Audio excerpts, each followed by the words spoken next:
the show. So, thanks for sparing some time here. I'm Mike Tsugawa, known as Tsugawa Sensei in Michigan City, where I've been teaching Japanese for 23 years, and also playing and teaching Kendama for about 10 or 11 years since my daughter was 5. If you were here at the festival last year, perhaps you remember me. If you've been downstairs today, you've probably seen me. If not, I'll be down there right after this. If anything interesting happens in the next 15 minutes, I'd love to show you again. The intention is that I won't do this part too long so that you guys can come up here and grab one of these and have fun. Kendama is cool to watch, but it's way more fun to actually play. How many of you know what this thing is? Oh, well, this is going to be the easiest show ever. Okay. But let me do the spiel anyway, because I'm kind of nervous and I know how to do this next part. So, Kendama is a skill toy from Japan. The Ken part meaning sword and the Tama meaning ball. So it's literally sword ball. It's almost, in this shape, it's almost exactly 100 years old. Last week was officially Kendama Day in Japan because the original patent for what was then called the Nichi Getsu ball, the sun and moon ball, was originally filed just about 100 years ago last week. So no matter what your background, you've probably seen a toy somewhat similar to this. Whether it's the ball and cup, whether it's the yo-yo, whether it's the toy called balero in Central America, and on and on and on. So Kendama can be anything to anyone. It can be a competitive sport at the very highest level of the game among the pros. The intention is to eventually make it an Olympic sport. For some elementary school teachers or YMCA, Safe Harbor programs, Boys and Girls Club, this gives children something to do that doesn't have a screen and doesn't need batteries and is virtually impossible to destroy. It's also a very social kind of experience, which I hope to make social in a few moments. So, Kendama comes in 3 parts, and I'm telling you what you're already looking at, but forgive me. The Ken part actually has 3 cups of different sizes. They probably look the same from where you are, but there's a big cup, a small cup, and then we call this base cup. The string is more of a part of the Kendama than at first we think, and the Tama has this hole that happens to fit the spike. So, I want to show you a couple of different grips, a couple of different ways of having fun with Kendama. And if I start talking about incremental learning and grit and persistence, just bear with me. I'm a father of 2 children and I teach high schoolers. I believe deeply in the positives and upsides of this very simple toy. So, if we were talking about Japan Kendama Association, which is my kind of formal background in Kendama, the first Kendama trick that a person would learn would look something like this.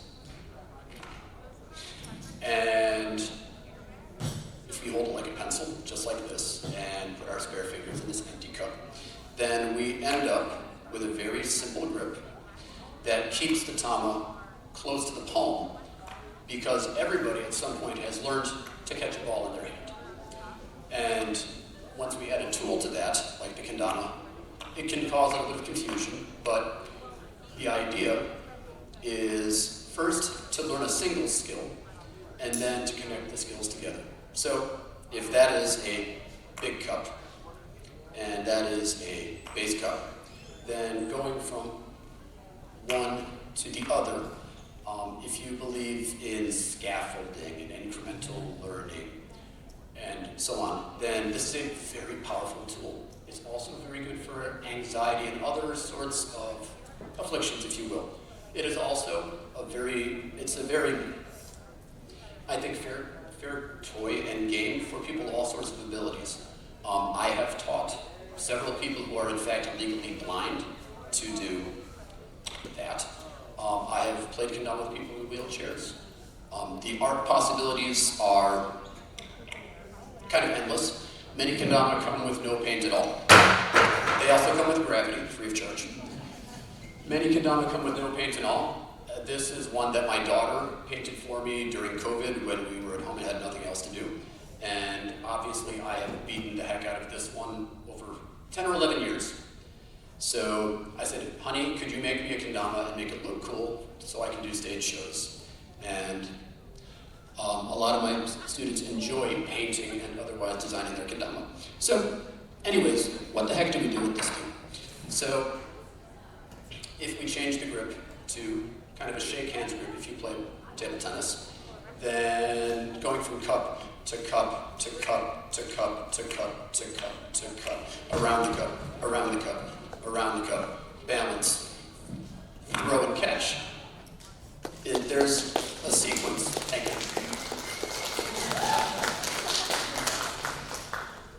To these things. And I failed to mention that there's a hole in the end of this ball, and although I know I showed you this a moment ago, doing that takes most kendama players a couple of days, maybe sometimes in some cases weeks.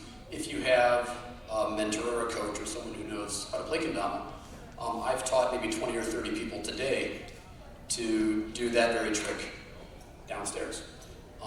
But right now, all I've really showed you is catches.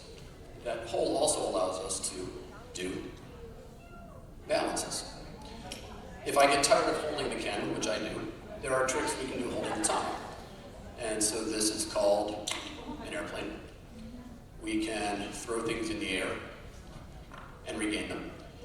We can balance on top of the tama. And this is called a lighthouse, highly appropriate to where I teach. Michigan City is very famous for its lighthouse. We can seek that into various other catches. The string, I'd forgotten to mention the string. So there are string tricks that begin with a string hold like this, and I'm going to stare right into the lights when I do this, so forgive me for turning away from you. But this would be called a trapeze, flying through the air with the greatest of ease and all that great stuff. And it looks like we have a wide range of age in the audience. Does anybody remember the clapper, which turned your lights on and off before there were Alexas and digital assistants? Okay, so let me try this. Clap on, clap off. Okay, so you're, okay, I'm not the oldest person in the room. Good. So this is a very, very, very traditional trick from Japan called teibyoshi, but it comes in 3 steps: to lift, clap, and then catch. So as long as we don't drop the tama, we win.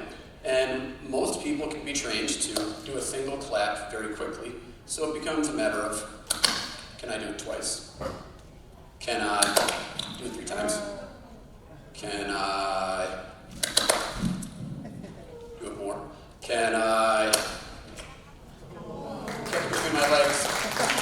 And so on and so on. So I know hundreds, possibly thousands of kendama tricks that I can do. I know thousands that I can't yet, and I've been doing this for 10 years. So there's always a next. I have never once picked this up and said, what do I even do with this thing? And that is a problem that you can solve for your students, children, kids in the after-school program, at the sleepover. Play outside. Play outside. Unlike, say, skateboarding or contact sports, the penalty for failure with kendama is almost none. This is a really nice ballroom, so I hope they'll forgive me, but when you... Well, I was going to drop it. I didn't mean to do it right then. That's about the worst thing that can happen to a kendama. And we're talking about a toy that has no batteries, doesn't need to be plugged in. Everybody can find one that looks cool. I mean, I have maybe 5 or 6 different ones here. And in 11 years of kendama, well, the rest of it is gone. This has happened to me 3 times in thousands and thousands and thousands and thousands of hours of playing kendama for over a decade. They're practically indestructible. They're not indestructible. I've broken more windows and coffee mugs and computer screens. Play outside. So when you begin to seek tricks together and begin to see the different possibilities that a kendama has. Oh no. Failure is always a possibility. In fact, it's a certainty. And as a parent and a coach and a mentor, the idea that we can fail and it's still okay is a pretty powerful thing to teach anybody of any age, to be quite honest. Again, with the age group that I work with, anxiety and depression, self-esteem issues, and very often, unfortunately, I watch my students do this going through the hall every day, and then when they get where they're going, they find a desk and they're doing this too. That's not what I want to drop. All I have to do is leave these things around, and eventually some kid picks it up, and they're doing something. So maybe I wander over, hey, can I show you something? Or how did you do that? Maybe another student picks it up, and all of a sudden conversation begins to develop naturally between two people who might not have had a single thing in common, but are tired of being lonely. That said, well, I certainly can do this by myself for hours and hours and hours on end, and I'm never bored. It can be social, it can be personal, and it can be anything to anyone. So, I'm hoping that, where am I at on time? That is about 12 or 13 minutes in. We have a little more than 10. Are there any questions or comments or, hey, where do I get one of these things? Sure. What is my favorite trick? I was hoping somebody would ask that. Interestingly, as a Japanese teacher, one of my favorite things is teaching the culture that is inevitably associated with the language. And when you place somebody in your audience strategically to make or ask the right question at the right time, it's like hiring people to be customers outside your new restaurant on opening day. They call that sakura, which is the Japanese word for cherry blossom. Now, I didn't plant this kid, but I kind of wish I had. My favorite trick is one called spacewalk, which is one that it took me probably almost half a year to get right even once. Because this often goes through the air, because with different shapes, there's a strong association, both in English and Japanese languages, between kendama tricks and the moon. So, for example, I am not going to hit this on first try, so get comfortable. And this is not the trick that this young man just asked about, but... Oh, wow. That is called a lunar lander. And from where you're sitting, it shouldn't look like it's actually possible to do. It took me 3 years to do that right once. And I still remember the kendama I did on. But anyway, the young man's question was my favorite trick, and this is called a spacewalk, where everything goes flying through the air, and the part that you end the trick on, the part you're holding when you end the trick is not the same one as you had begun with. And with any luck, it doesn't look like, well, yes, it often looks like that, unfortunately. All right.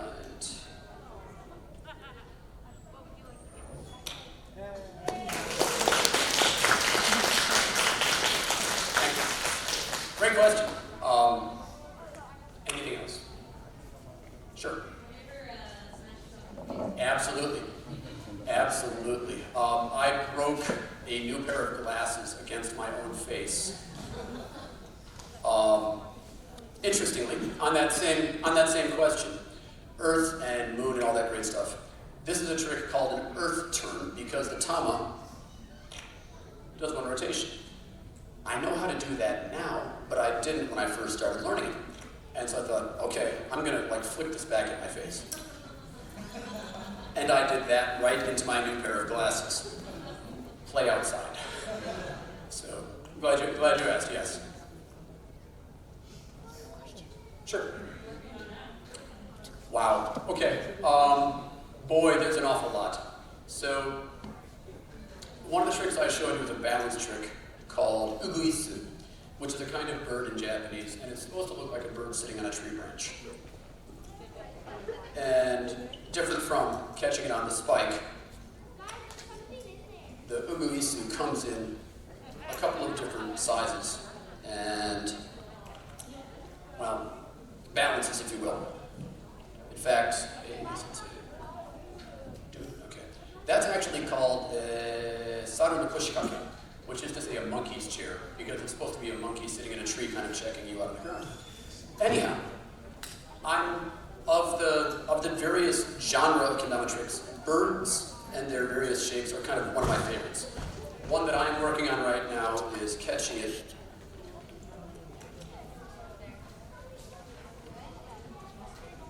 passing it behind my back without doing that. In a perfect world, my hips wouldn't be so large that this was so.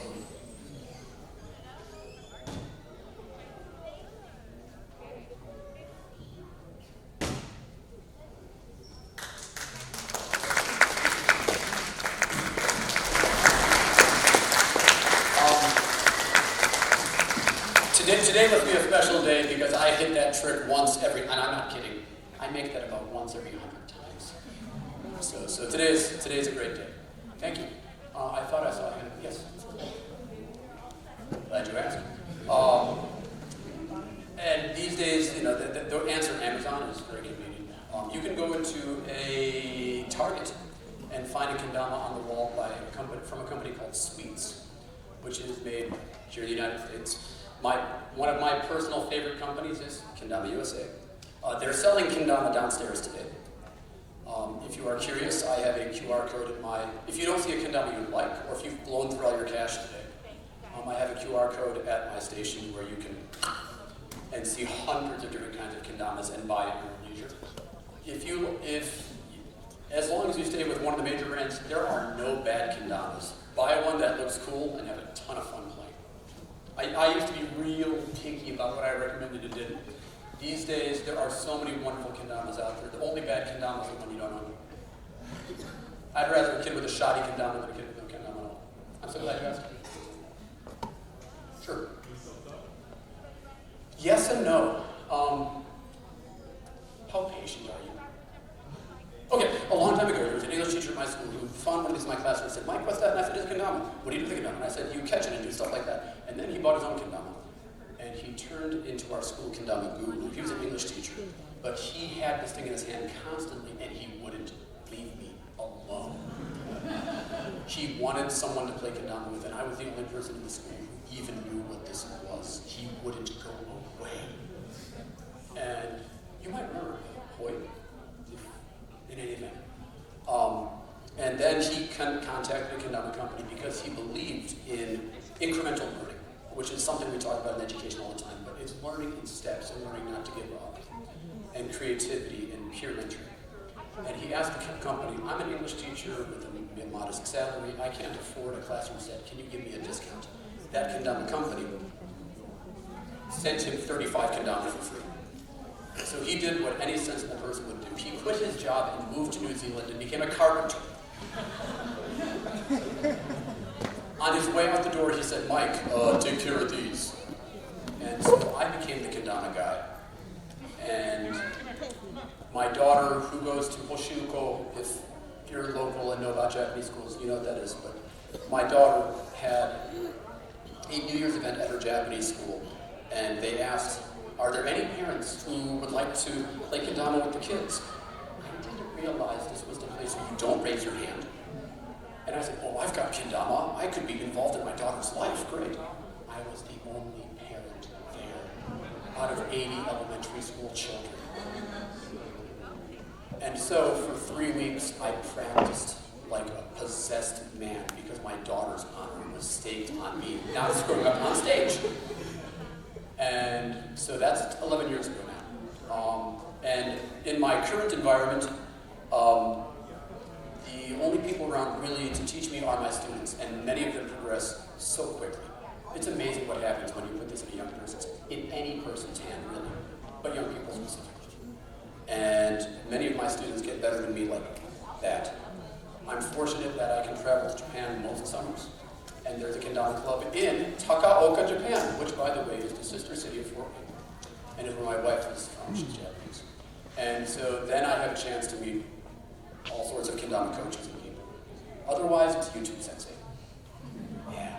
I'm glad you asked. That's a fantastic question. Sure.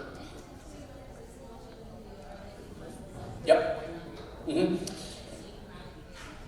Yes. So Almost any kendama company makes something like this. This is called a grasshopper kendama. Okay? And it has larger cups, which you can see that as I tilt this side to side, if I do this with a competition level kendama, like this fellow right here. So this helps actually the child or the beginner player have success fairly quickly. It's also very light. Okay, there are no real edges on this. Not that the other ones do, but this is a very, very light piece of wood. The string is shorter, so inevitably a child is gonna. My students do too. So a young'un is guaranteed to. So that, because it's small and it's light, and we had a young man, I don't know if he's here right now, in the atrium playing with me, and he did something just like that. It's better than falling off a skateboard. Play outside. Play outside. Glass and kendama do not go well together, nor do glasses, which is why I'm not wearing mine right now. So, but thank you. Are kendamas everywhere in the world? Yes. Whether it may or may not look exactly like that, but almost every culture has thought of a toy that somehow looks like this. In Central South America, there's one called the Balero. A gentleman from Venezuela introduced me to one today called the PED something. I honestly don't remember. In the United Kingdom, this barrel part wouldn't be there, and it would look like that, and be called a ball and cup. Almost every culture in the world has a toy something like this. And I sense that I'm running out of time.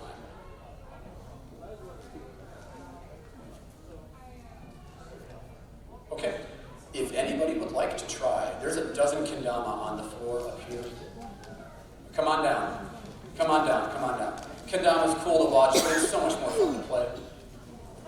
It's so much more fun to play. Cool. I love the teacher word. Be mindful of who's around you. You want to come up here? Hey, it's just me and the microphone. Come on up. Come on up. We've got nothing but space. And we don't have a whole lot of time, but yeah. So, we can try some basic catches. Sure thing. That is a grasshopper. We have a couple of jumbos here. We have standard kendama. The big one might not be the best choice for today. Kendama is a great way to learn the power of the word yet.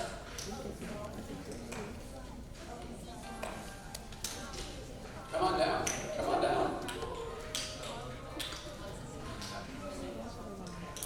Kendama is great for somebody like me. I'm a classroom teacher, so I've learned to suck it up and talk, but I'm not a terribly social person. But there's many people I'd like to hang out with, but I don't always know what to say. Having a kendama around kind of allows you to hang out and just sort of be together without having to actually talk all the time. Because I don't know the football scores. I didn't watch The Office. I never watched Game of Thrones. I don't play poker. But I do want people around me to have a great time. And so, if you happen to have the, fortune or misfortune of knowing me socially, you'd know me as the guy that always happens to have a bag of kendama wherever he goes. Because outside of that, all I've got is knock-knock jokes. Cow! No, cows moo, yo!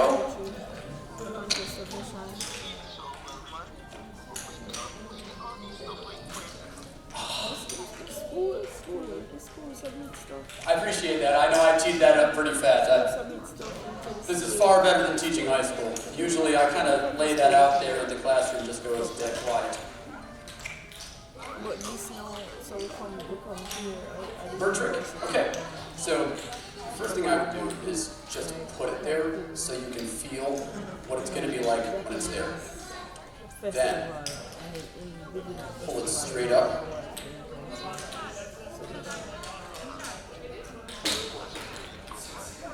chill. Some people like to do the bird on the opposite side of the spike, like this. Some people like to bird holding the spike. Kind of not like that.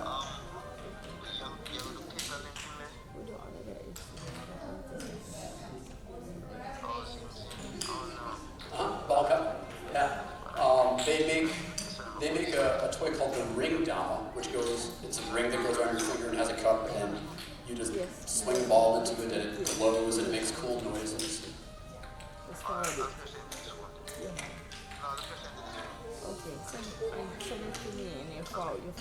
Oh, cool. So colonial culture. That's awesome.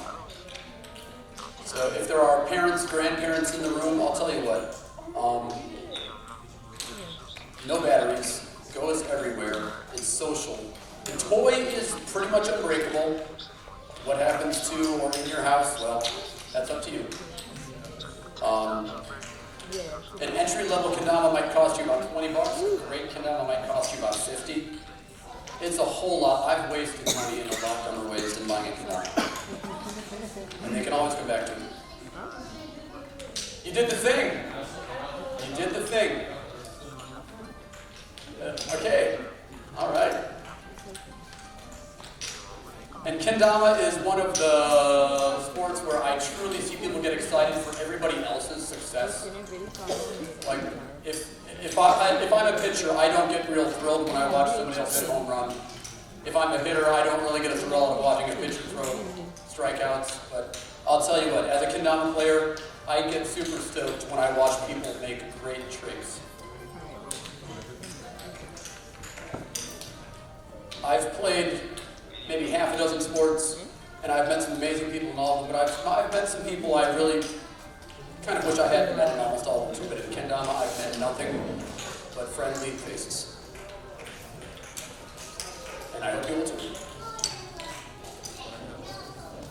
Sure. Okay, so step 1, tilt it forward. Step 2, pop your knees up while you're doing this. So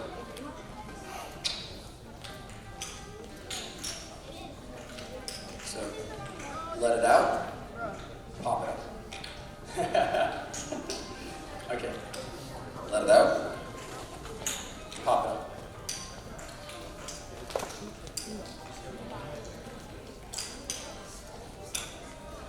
Yeah.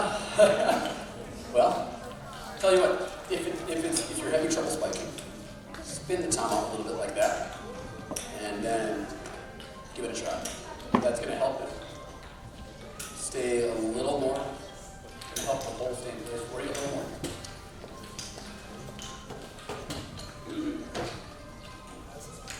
Okay. Gotcha. Ooh, and I would not want to mess with the Kendo Club. That's an awesome demonstration. Okay. All right. So if I could ask you just to leave the kendama here on the stage, I'll do the wrapping and capping. And if you had any fun, awesome. If you want to have more fun, I'm downstairs for the rest of the day, and I would love to see you again. Thank you all for your time.